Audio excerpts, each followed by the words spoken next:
Assalamualaikum warahmatullahi wabarakatuh. Kami dari kelompok 2 akan menjelaskan mengenai wewenang dan delegasi dalam manajemen. Saya Adelia Citra NIM 2 akan menjelaskan tentang definisi wewenang. Wewenang atau authority adalah hak untuk melakukan sesuatu atau memerintah orang lain untuk melakukan sesuatu sesuai agar tercapai tujuan tertentu.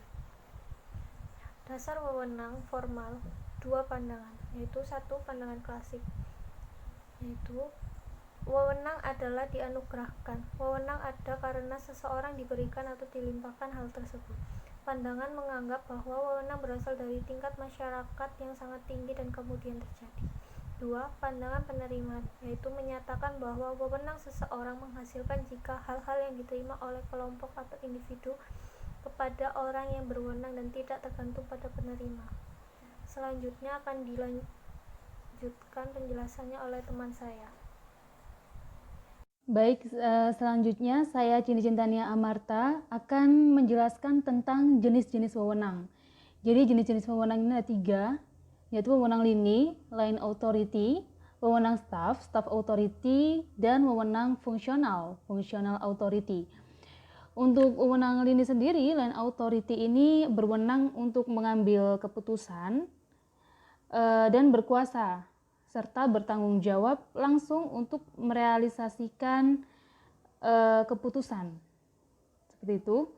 Lalu yang kedua, wewenang staff atau staff authority ini tidak berhak untuk mengambil keputusan ataupun merealisasikan serta tidak bertanggung jawab secara langsung dalam suatu tujuan gitu ya. Tugasnya itu apa sih? Tugasnya wewenang staf ini tuh membantu lini untuk menyediakan data, informasi-informasi, serta saran-saran.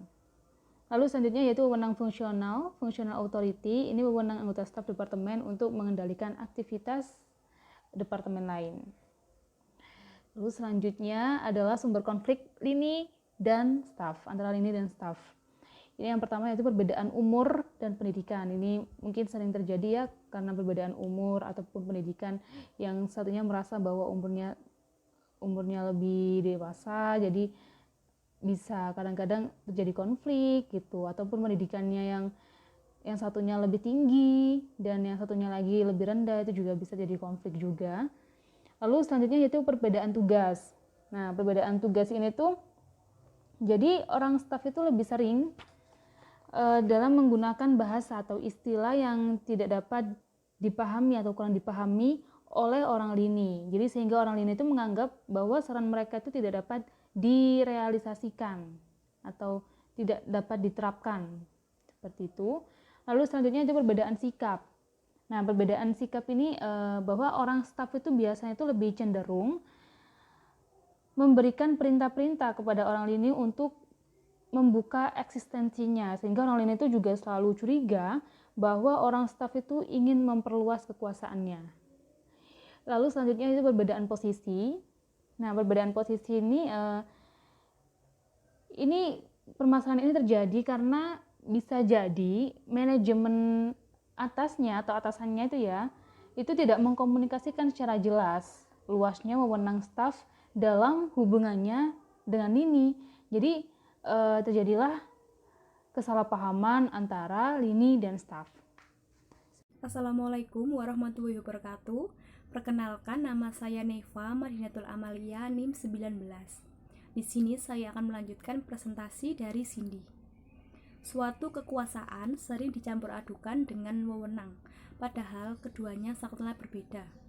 Memang wewenang tanpa kekuasaan atau kekuasaan tanpa wewenang bisa menyebabkan konflik dalam organisasi.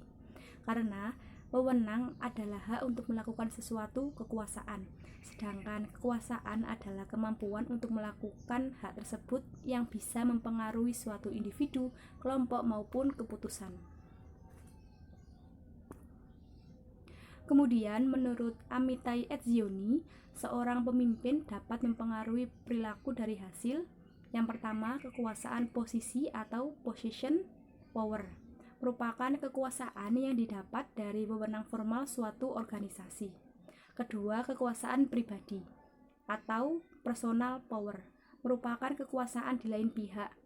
didapat dari para pengikut dan didasarkan atas seberapa besar para pengikut mengagumi, respek, dan merasa terikat kepada seorang pemimpin tersebut. Nama saya Nuristi Suhana, saya akan melanjutkan presentasi. Ada delegasi.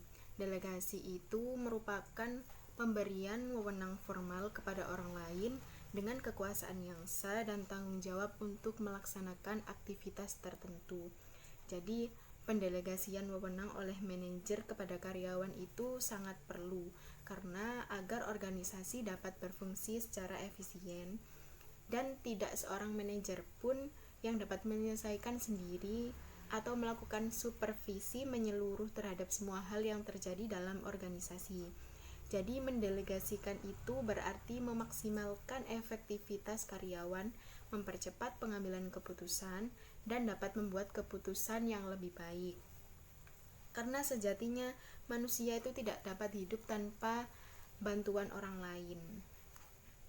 Selanjutnya ada pendelegasian wewenang atau bisa disebut dengan delegation of authority, merupakan proses pembagian kerja, pengelompokan tugas orang manajer yang sedemikian rupa. Jadi itu maksudnya sedemikian rupa itu akhirnya manajer hanya mengerjakan bagian pekerjaan yang tidak dapat diserahkan kepada para bawahannya, berhubung posisinya dalam organisasi. Jadi dengan pendelegasian itu, maka bawahan akan memiliki wewenang untuk melaksanakan tugas-tugasnya. Jadi wewenang itu merupakan alat untuk bertindak, sedangkan delegasi wewenang merupakan kunci dinamika organisasi. Selanjutnya akan dijelaskan oleh teman saya.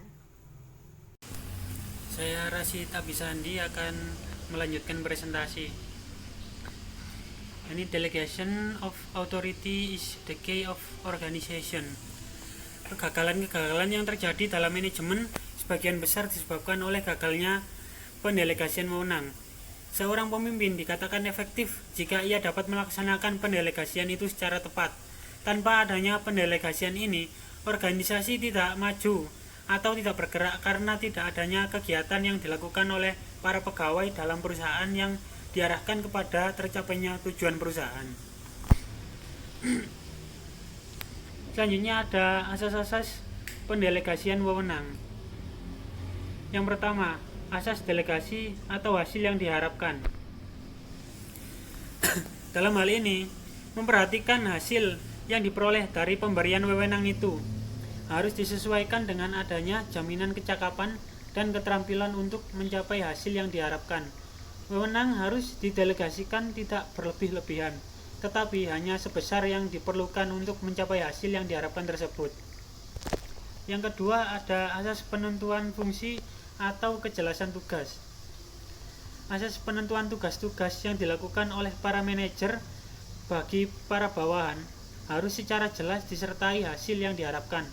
Semakin jelas kegiatan yang harus dilakukan, maka akan semakin jelas delegation of authority-nya dalam organisasi dan semakin jelas hubungan wewenang dengan bagian-bagian lainnya, serta semakin jelas pula tanggung jawab seseorang dalam melakukan tugas-tugasnya untuk mencapai tujuan perusahaan. Yang ketiga ada asas rantai berkala. Menurut Henry Fayol, semakin jelas garis wewenang dari manajer puncak dalam perusahaan ke setiap bawahan, akan semakin efektif tanggung jawab, pengambilan keputusan dan komunikasi organisasi. Asas ini menghendaki adanya urutan-urutan wewenang dari manajer puncak sampai pada bawahan. Apabila manajer puncak akan memerintahkan tugas pada bawahan, maka harus melalui tingkatan-tingkatan yang ada. Selanjutnya ada atas tingkat wewenang. Asas tingkat wewenang, masing-masing pemimpin pada setiap tingkat harus mengambil keputusan apa saja yang dapat diambilnya sepanjang mengenai wewenangnya. Selanjutnya akan dijelaskan oleh teman saya.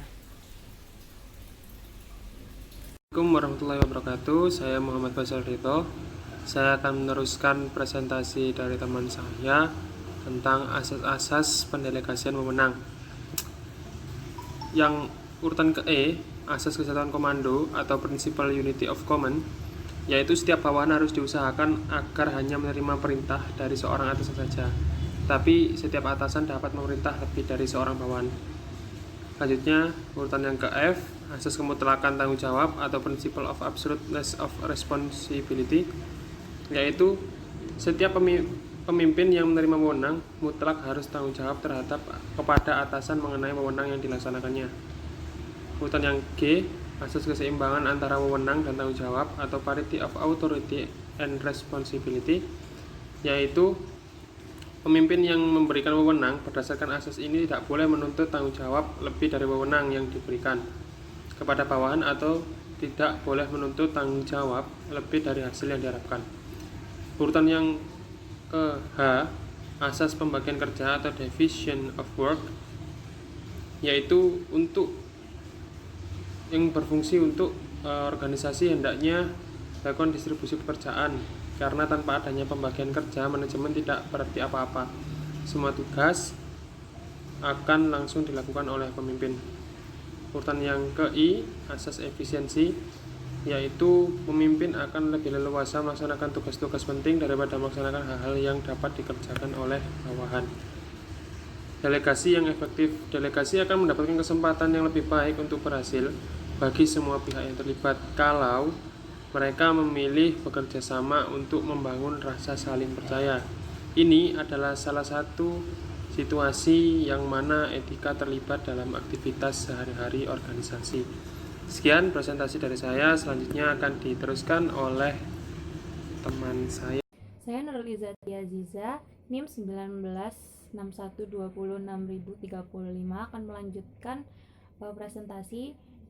Saya sini akan membahas tentang tugas delegasi efektif. Yang pertama, putuskan tugas mana yang dapat didelegasikan. Yang kedua, putuskan siapa yang mendapat penugasan.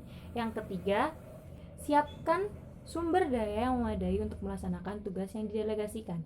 Yang keempat, delegasi tugas tadi. Yang kelima, bersiap untuk melakukan campur tangan bila perlu. Yang keenam dan yang terakhir, tetapkan sistem umpan balik. Selanjutnya, hambatan delegasi efektif. A. Perasaan tidak aman. B. Ketidakmampuan manajer. C. Ketidakpercayaan kepada bawahan. D. Manajer merasa bahwa bawahan lebih senang tidak mempunyai hak pembuatan keputusan yang luas. Selanjutnya, penyebab keengganan untuk menerima pendelegasian wewenang. A. Perasaan tidak aman bagi bawahan untuk menghindari tanggung jawab dan resiko.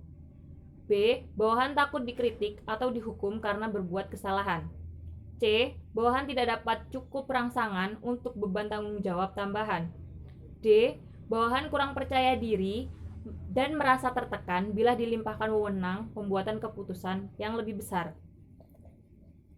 Ini adalah referensi dari kelompok kami. Sekian presentasi kami tentang wewenang dan delegasi dalam manajemen. Saya mewakili kelompok kami. Apabila ada salah kata, kami mohon maaf. Wassalamualaikum warahmatullahi wabarakatuh.